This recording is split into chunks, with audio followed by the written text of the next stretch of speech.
गहम कण कि आज्ञा आम भुवन अंचल कहीं चाष करना आम जो कटक जो गहम आनलु खाइलु रेट एक्सेस है जदि आम कहलु गहम खंडे करवा जदि कर एका तो करहबनी जगह रखा अच्छी। अच्छा आउ जड़े चाषी भाई की मुझे डाकिली मुझे सांग होमें करवा। अच्छा जदि करवा आम बुणलु बहुत रेट रे गहम मिलला कष्ट कटक आइलु। अच्छा जो बुणलु सांग हो गोटे एकर उपर जमी बुणीचु आम आशा करूँ 5 एकर हम 5 माने हम बोलिक आशा करूँ किंतु आम गहमर प्रणाली किसी जानू आम यूट्यूब देखिकी। अच्छा आम करटा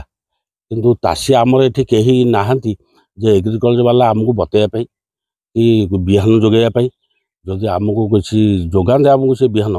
ताहले आम अधिका जमी 5 एकर कर आशा करूँ। गहम न मिलवर बहुत रेट कटक किणी खाऊँ से गहम को भी बुणिलु एकर ऊर्ध जमी हम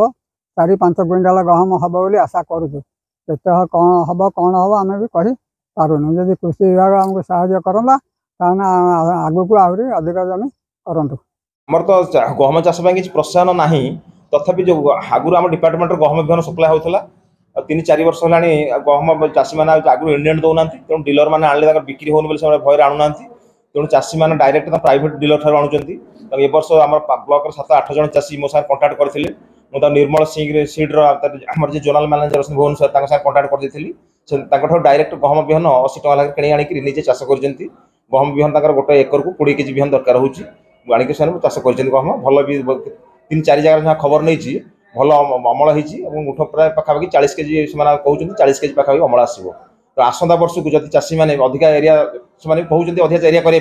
से आगुरी इंडियन दे पारे सरकार को आम ब्लॉक में एतिक बिहन दरकार जो चाषी आप ऑनलाइन सिस्टम कराई जेकोसी बिहन चाषी ने से ऑनलाइन में आडभांस बुकिंग करेंगे। आडभांस बुकिंग कलापर सपोज आम ब्लॉक 20 जन चाषी कले सपोज आम ब्लॉक इंडियन आसगल 10 क्विंटाल सरकार जानले भुवन ब्लॉक 10 क्विंटाल दरकार तेणु से सरकार आगु 10 क्विंटाल भी जोगे पारे तेणु जेहेतु चाषीटा नुआ सिस्टमटा जाना तेणु प्रचार प्रसार मध्यम चाषी जाणीगले जो आडभांस बुकिंग सिस्टमटा तेणु चाषी मैंने आगुरा बुकिंग कले बिहन आराम से पाइपर। हाँ जदि चाषी मैंने गहम चाष विषय किसी आम नूतन ज्ञान कौशल चाहिए आम गाँव में ट्रेनिंग देकर गहम चाष पर अमल बिहन बुणा ठार अमल पर्यंत सब जहाँ टेक्नोलोजी आम बतई पारू से किसी असुविधा हो पार ना।